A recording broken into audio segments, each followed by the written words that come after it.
Hello and welcome to yet another edition of your weekly international current affairs program, GLOBEWATCH, from the Cameroon Radio Television with me, Charles Ebuni.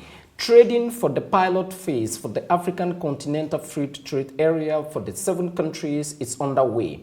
The aim is to attest and to test the workability of this project, presented as the most sweeping economic reform on the continent for plus half a century, especially since most African countries gained independence from their colonial masters. What will be the right positive impact of the African Continental Free Trade Area on the ordinary citizen of the continent? My guest today has a huge experience out and inside government.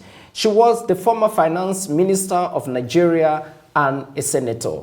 Senator Nenadi Usman, welcome to GLOBEWATCH. Thank you very much, Charles. Thank you for inviting me. There is an estimate which suggests that within a decade, that is 10 years, the African Continental Free Trade Area would take nearly 100 million Africans living in the continent out of poverty. As a former finance minister dealing with money on a daily basis, what does that entail to the ordinary man? Let me start by saying that the African continent, as it is, has a population of about 1.5 billion people. Okay. And majority of this 1.5 billion people are young people, which means that Africa has a youthful, predominantly youthful population. And when you say they are youthful, it means that they are strong, active, and potentially they are a huge workforce. When you have a huge workforce, it means you have a huge pool of consumers. Lots of consumption leads to lots of taxes. A lot of taxes leads to lots of revenue for the government.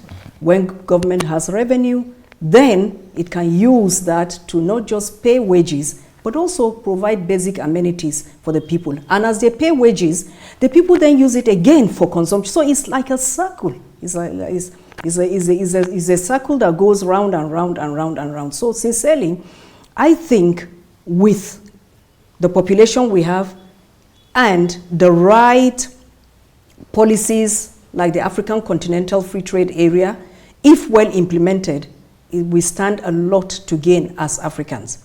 First, if you remember, the World Bank carried out a study and came out with a report. So I would want to quote their figures, not my figures, as to what Africans stand to gain if we implement the African Continental Free Trade Area properly. If properly implemented. The World Bank in 2022 said that if properly implemented, we'll have 30 million Africans lifted out of poverty. And it will boost the incomes of 68 million Africans who currently, as of today, live on less than $6 a day. The report also says that if properly implemented, the free trade agreement would boost Africa's income by $450 billion by the year 2035. And this is an increase of about 7% as at today's, what the numbers been bandied around as at today. And it will also add $76 billion to the income of the rest of the world, because it's not just Africa that is going to benefit. The rest of the world will benefit as well. A portion of the statistics you just quoted from the African or the World Bank equally says that by 2050, roughly $29 trillion will be added to the African economy. That is true. My simple question today is, who should be smiling when you talk all those figures? Everybody should be smiling. The policymakers or the ordinary man? The government, both. Okay. Both. Government will smile because, as I said earlier, the population is hugely, mainly youthful, which means a big consumption bucket because they are a potential workforce. And once this is implemented well and people get to have jobs, they are going to pay taxes. And when they pay taxes, who do we pay taxes to? It's to the government. So the government is going to make money. The government stands to gain. Also, investors, when there is a big market, it means Africa will now become a big market. Once there is a big market, investors would certainly want to come and invest. Investors probably will come, and there is no debate about that, because the whole idea of the African Continental Free Trade Area is to increase the volume of intra-African trade, which is the lowest by regional block trading compared to others. 18% intra-African trade. But when you take the Asian bloc, it's about 90%. When you take the North American bloc, it's about 98%. When you take the European Union space, it's roughly the same figures. But why were the big economies on the continent, Nigeria, South Africa, Egypt, Angola, South Africa, reticent at the onset to ratify this, when they knew that their people were going to benefit? Well, what I would want to say at this point is this 18% you are talking about, let's just talk among ourselves now. Yeah.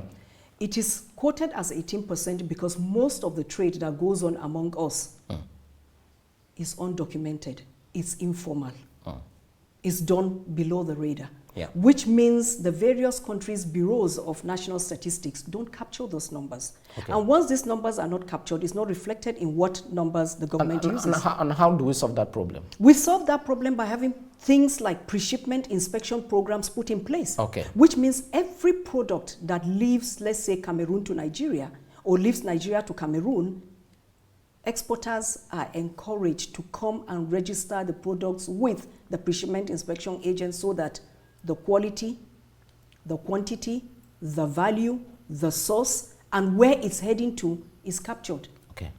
And the Bureau of Statistics will definitely need those figures to be able to say whether you are a net importer or you are a net exporter. The policymakers or those who drafted the African Continental Free Trade Area when it was signed in 2018 or 17 like that in the Rwandan capital, Kigali, basically excluded the tax regime from the entire tariff system. Just the custom duties are involved. And like I said at the beginning, we are already at the pilot phase. Cameroon, Tunisia, and Ghana, other countries who are involved in this initial stage.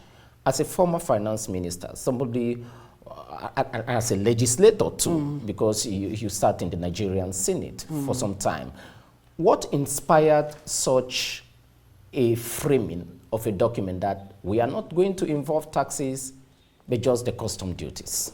Okay, first, you know, you had asked me a question earlier that some of the big countries were foot dragging when it came to accepting the African Continental Free Trade Area, the concept.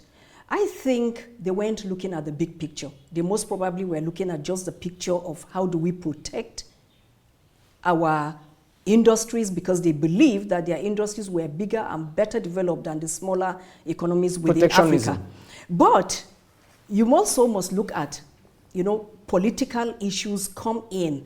Whenever a president wants to contest election, people come from the private sector to put money together for campaigns. Sure. So when it's time to take certain decisions, those people believe they must have a say in what happens. Okay. But that is not the issue. The issue is when we look at the economies of scale, what we stand to gain by having a bigger market, then I think these big countries need to... The multiplier effect. I think the big countries need to support this program. Now, back to what you were saying. You were saying that taxes were not taken into consideration, that only the customs duty. You know, people mistaken when they think the customs is all about revenue collection, that is custom duties, excise duties. That is not it. The main focus, the main aim, or the main duty of the customs in any country you go to is trade facilitation. Okay. And the African Continental Free Trade Area is all about trading. Okay. So capturing the customs goes a long way in ensuring that this scheme is a success.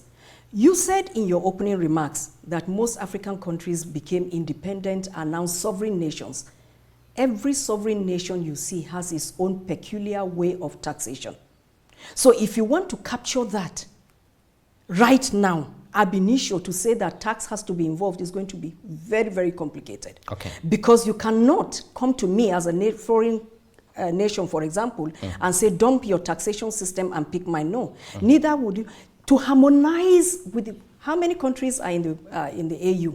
About 55. And so far, 54 out of them are for the African Continental Free Trade Area. So by the time you want to harmonize 54 tax regimes, it will take you a long time. But I'm not saying it's not doable. Okay. It is doable. But I think the way forward for the African Continental Free Trade Area, as is now, is correct. That is by facing it, picking things in phases. Okay. The first, you start with the customs, which is the trade facilitation, and you harmonize all that. Then at some point, you will be able to take in the taxes as well. One major criticism leveled against the African Continental Free Trade Area and those who drafted it is that they decided to establish a big system without taking into consideration what was supposed to be done first. That is, the road infrastructure on the continent is not the best. The airline companies are a catastrophe to some. For you to connect Nigeria, Cameroon, you leave Yaoundé, you go to Paris, and then you take Paris to Lagos, which is just 45 minutes from Cameroon. I'm just giving an example, and I can multiply all the rest. So they argue that we did not do the infrastructure first for the Continental Free Trade Area. My question to you is this: did we do the right thing on the wrong process or with the wrong process?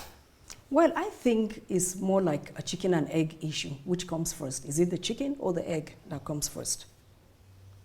I believe that now it is a there finance is no minister who is talking where you cannot decide to take a portion of a coin because you need the other one since it is in the same coin. That is it. Every coin has two sides. So, absolutely. And if you look at the issue, is it better for you to decide that I'm not going to have an African Continental Free Trade Area until I have all my infrastructure in place, or I can start and from the proceeds, what I'm making, build those infrastructures? That is a possibility, and it is doable. I know, for example, you talked about Cameroon and Nigeria. Cameroon and Nigeria were virtually one people. We share a boundary. The borders are over 1,500 kilometers, both maritime and land boundaries. And our people intermingle on a daily basis. And I tell you, most of what we buy and sell among ourselves, I mentioned it earlier, is not recorded. It is not, because it's informal. So now, if we say that we would not start this until the infrastructure is put in place, it may take us a longer time. But the advantages of starting now outweigh the disadvantages of waiting till later. Because once you start, the deficit in infrastructure is going to... remember, there's a secretariat that is working all that. And I believe that at some point, the African Development Bank was even building a road. I don't know. I've lost contact with. Well, there are so many development partners on the continent constructing road. The African Development Bank, the World Bank, the International Finance Corporation, the AfCFTA, the International Monetary Fund, sponsored programs, the Islamic Development Bank, and the list can go on, and equally national government programs, be it Nigeria, South Africa, Cameroon, Gabon, etc., etc. You just talked about the Secretariat of the African Continental Free Trade Area, and I was coming to ask that question, which is based in the Ghanaian capital, Accra, headed by South African diplomat Wankele Mene. Well, he used to be guest on this program twice. Do you think the Secretariat is putting the right mechanisms to take us in a safe ride for the common market? I think they are. Because first, you know, as Africans, when it was cited in Ghana, many people said, why Ghana? Yes, I think Ghana is a good choice. Well, because the first African country south of the Sahara to become independent. Thank you. And they have a democracy that is stable. They have a workforce that is equal to the task, capable of handling such a secretariat. I think it's good. Okay. And back to the issue. The Secretariat is doing well because what do they do as a Secretariat? First, they put together submissions by the ministers of the various countries, the heads of government, heads of state, put together that try to harmonize the various trade agreements that each country is into. Because remember, almost every country belongs to one bloc or the other on the continent. If I use Nigeria as an example, ECOWAS. And we have the ECOWAS Cameroon, trade ECAS, liberalization South scheme. Africa, SADC. Thank you. So they have to look at all this. You need a secretariat to harmonize all that, look at all the agreements. The regional economic communities. Thank you very much. So I think they are doing a good job. Now, let's talk Nigeria. You were the finance minister of Nigeria. First, you were the minister of state for finance when Ngozi Muela Ogunjumbi was minister of finance, now the director general of World Trade Organization. Yes. And then later you replaced her as Nigeria's finance minister, possibly the first female minister from the north of the country, if I'm not wrong. And if I'm wrong, you are going to correct me. Today, the Nigerian economy is probably not in the best of the waters. What is wrong and how can that be corrected when you look at the macro and the microeconomic dynamics of the country? First, I would want to say that when the PDP-led government under President Olusegun Obasanjo took power from the military, at that time, yes, it was General Abdusalami Abubakar, His Excellency. He was the head of state at that time. When General Obasanjo took over, he basically looked at the micro and the macroeconomic situation of Nigeria and decided that for the first 4 years, he was going to globetrot, go around the world, seek to talk to those who Nigeria was indebted to, because we had a huge debt then. And he did that. At the end of it, we had a good song to sing because by the time he came in for his second tenure, we had negotiated. Ngozi and I had then come into the Ministry of Finance, and Ngozi did a lot, having been a World Bank staff herself. So the President Obasanjo then was able to get us some of the debt waived off. The ones who were to pay back, we paid back, and at that time we became debt-free. Because the Paris Club and all others. Thank you. We became debt-free. And by being debt-free, it meant that when we went to Fitch, S&P for rating, our economy was rated with a BB-, which was very excellent. Standard & Poor's? Yes, Standard & Poor's. And Fitch. These two rating agents rated us as BB-. And it was good. So we laid a good foundation. Aside from that, the president felt there is no need for us to have any strong man. It's good for us to have strong institutions. Okay. So he looked at the institutions that we had on ground. Those that we needed to strengthen, we strengthened. Where we were lacking, we set them up. We looked at the acts that set up some of the institutions and had to go to the parliament for amendment. So some of the institutions that he felt we needed at that time were institutions that would fight corruption. Like we had the NATI, the Nigerian Extractive Industries Transparency Initiative. That was to look at oil and gas that is extracted and leaves the country, solid minerals that are extracted and leave. What happens? Because sometimes the Federal Economic Crimes Commission. Thank you. EFCC, Economic and Financial Crimes Commission. We also had the ICPC, and all those institutions were put in place to make sure that if you are corrupt and you are caught, you will be punished to serve What as you a mean to deterrent. what you mean to tell me today is that those institutions are probably not working well. That is They why are not working well anymore. That is why the economy is probably in need. Thank you. And Thank so the you. solution will simply mean to retain strong institutions with very weak people. And each time you have an institution, after a certain time, you have to tweak it. You have to look at it, rejig it, and make sure that you strengthen it. Aside from that, what Obasanjo did again was to introduce a set of reforms which we call the NEEDS. NEEDS. Meaning? The National Economic Empowerment and Development Strategy. Okay. And he encouraged the states, because we have 36 states, he encouraged the states to develop theirs, which we called the SEEDS. So it's now States Economic Empowerment and Development Strategies. We have 774 local government areas, and he encouraged them each to have theirs, which we call the LEADs.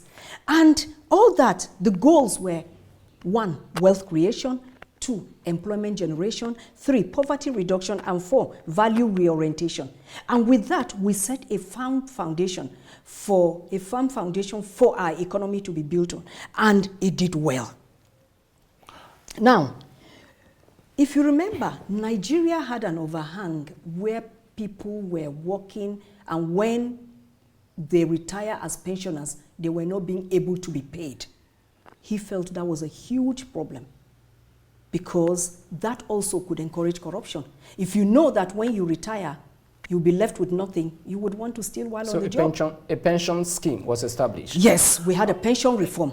Amongst one of the many things credited for the Obasanjo years, and which you were part, is the emergence of what they call in Nigeria today, and even in the rest of Africa, even globally, the Nigerian Billionaires Club. Yes. Aliko Dangote, Fula Rousseau, Dangote being the world's richest black person. Yes. Yeah.